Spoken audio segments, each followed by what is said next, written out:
Alright, I am stuck at a train here just after work is done, and I'm going to do something today that I haven't done in like a month. These are Tic Tacs. And even though it's kind of cloudy and dismal outside, I'm eating Tic Tacs. It's 7:15 in the morning, so the sun has officially risen on a new day. It is the last day of August, 2011, and Ramadan has come to an end. Now, there's a lot of videos of me this year talking about God and talking about the church, and the church that I visit, and there goes the train, is a Roman Catholic church. So it's kind of curious that a man who is Catholic will be talking about Ramadan, or the end of Ramadan.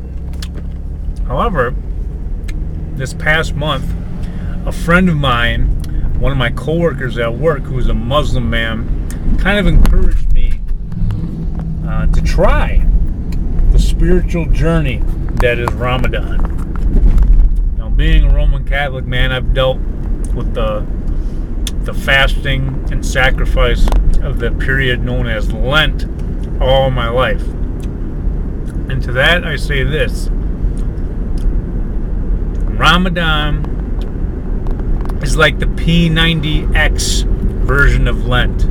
You get to eat nothing and drink nothing, absolutely nothing, while the sun is shining. So that means from about 6 in the morning until sometimes after 8 at night, you get to eat and drink nothing all day, not even water.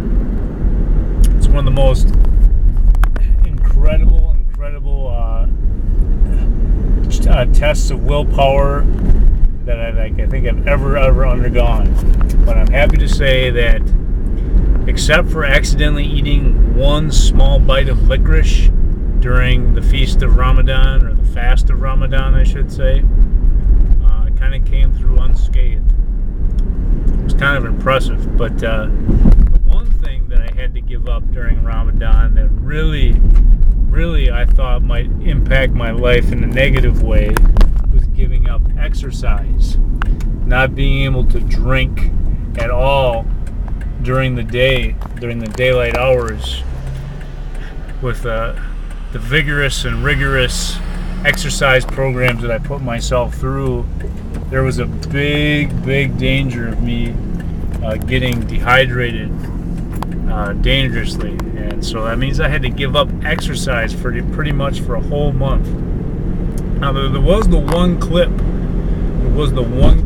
where I went for a jog about halfway through Ramadan. That day I had such a terrible headache that the only way I could really think to make it go away was to hit the streets and run.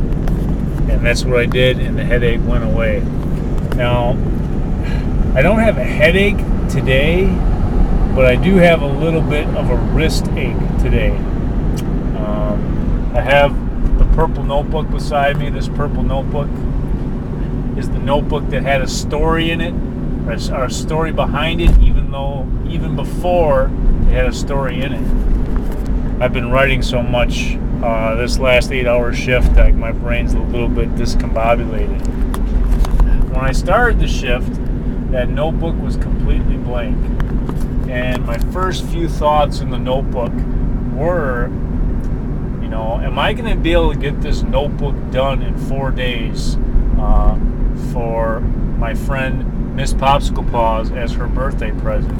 Back here, there's a gift bag, a bunch of stuff, and in that is a pink notebook, kind of like this purple one, that I filled up for my little sister. It took me about 10 or 11 days to fill up that notebook full of witty entries, drawings, thought bubbles, and $2 bills. So I figured, well, if I work hard at it, I'll be able to fill up this notebook in 4 days. And God is in the rain. And now it's starting to rain on my little purple minivan, and that'll be all right.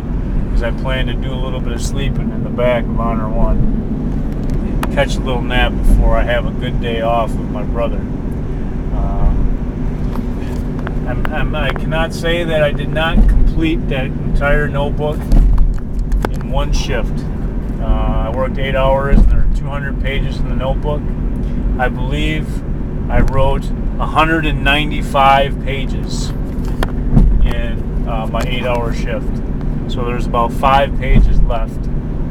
And that's all right. That's all right. And the reason that's all right is during my shift, one of my coworkers came up to talk to me, and she talked to me about 20 minutes. She talked to me about 20 minutes. So I stopped writing, stopped what I was doing for about 20 minutes to give her time and give her attention, because the conversation we had was very important. And in doing so, I didn't quite get to fill up the notebook all the way.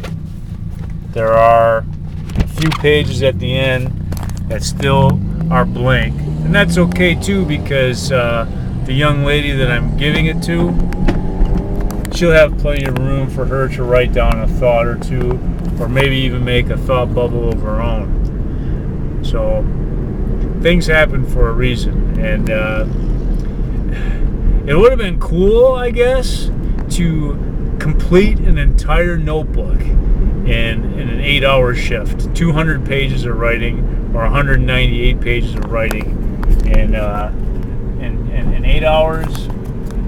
That's like a Superman feat. That's pretty amazing. Just thinking about moving the wrist, moving the hand, moving the fingers continuously like that for 8 hours. It's just enough to give a person carpal tunnel just thinking about it.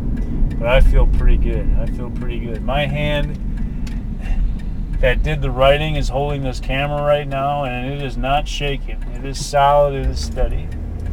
And tell you the truth, I could probably get a new notebook and start over again and write another one from beginning to end.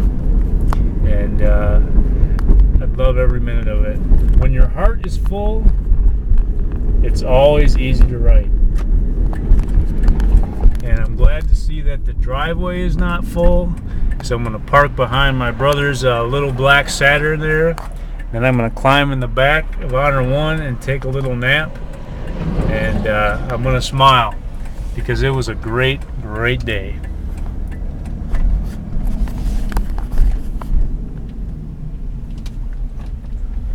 Home is where the love is, even if it is in the back of a minivan.